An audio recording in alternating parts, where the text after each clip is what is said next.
guys. Those people standing in the back, if you can grab a seat, please, that would be really cool.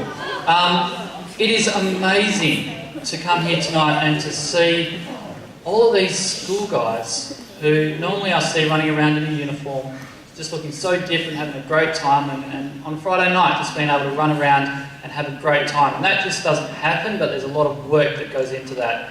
And don't do a big cheer now, but actually go and thank those people who make this happen week in, week out for you guys. Go and, at the end, go and shake their hands, give them a pat on the back, and actually thank them, because it's something that costs a lot of time and effort, and that really deserves recognition. But at the end of a super busy week, I don't know what your week's been like, but mine's been absolutely flat out and pretty full on and ups and downs all over the place. And I want you, for the next 15 minutes, to just let yourself relax, to let yourself, all of that stuff that's happened during the week, just let it go, and just to really tune in to what you're going to hear. Nick asked me tonight to continue on the Bible book of James 2, 14 to 17, and it will come up there in a minute. And it says, "What good is it, my brothers, if a man claims to have faith but has no deeds? Can such faith save him? Suppose a brother or sister is without clothes and daily food. If one of you says to him, 'Go, I wish you well, keep warm and well fed,' but does nothing about his physical needs, what good is it? In the same way, faith by itself, if not accompanied by action, is dead." And I guess for me, I think about this passage and what does it mean? If we put it into context of an athlete, if you wanted to be an Olympic athlete and you believed you were good enough and you thought really hard about it, but you didn't do any training, you didn't discipline yourself to have the right diet, you wouldn't do anything, you wouldn't get anywhere. In the same way, if you wanted to be a doctor and you thought you were good enough and you believed you were good enough and you had faith that you would make a great doctor, but you didn't study, you didn't go to medicine school, you didn't go to uni, it would just all amount to nothing. In the same way, if you say you're a Christian, but your actions don't follow that up, if there's nothing to prove by your actions that you're a Christian, then it's empty words, it's meaningless. C.S. Lewis, a great Christian author, once said, "If you were on trial for being a Christian, would there be enough evidence to convict you?" If you're on trial for being a Christian, would there be enough evidence to convict you?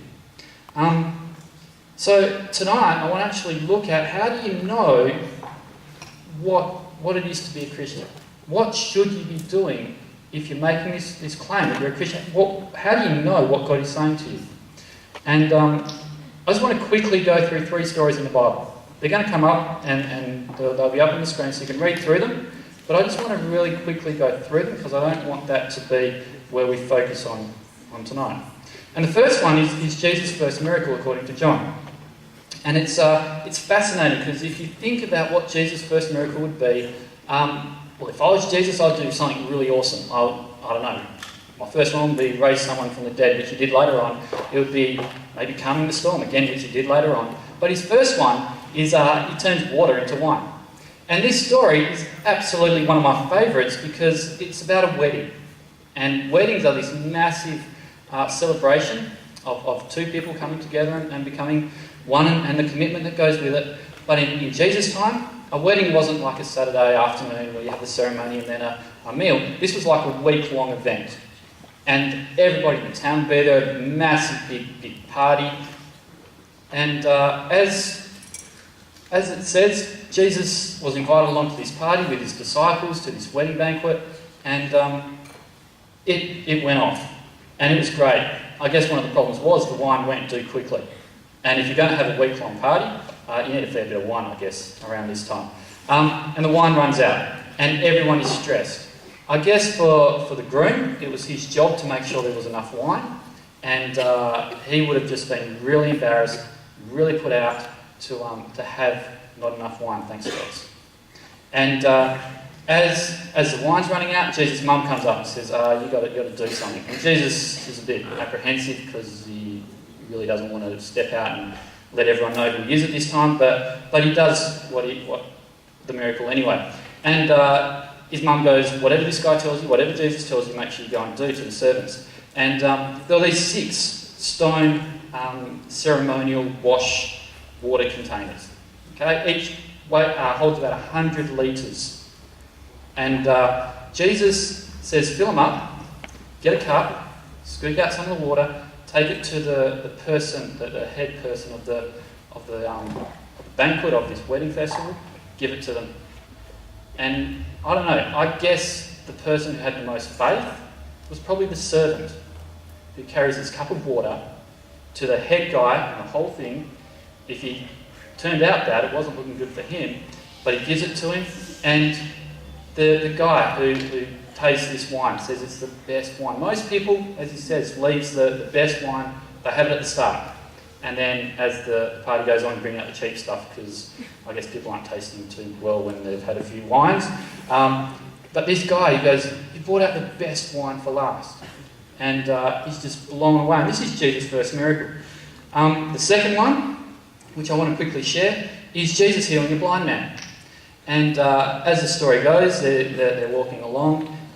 The disciples are having a bit of a discussion about why this guy can't see, because according to these disciples, maybe it's something his parents did, so God's not very happy with him, so he's blind, or maybe it's something he did, so God's not happy with him, so he's blind. But Jesus says, no.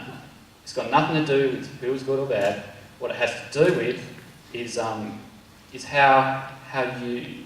Well, basically he said it's for God's glory.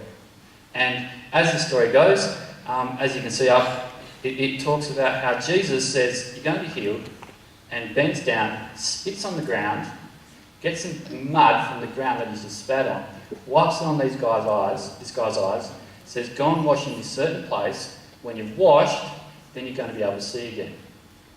Now that's just gross and disgusting. If you know anything about medicine, it's not a good way to heal someone. Okay?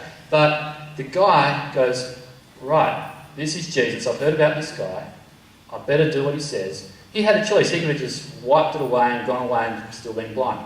But he goes,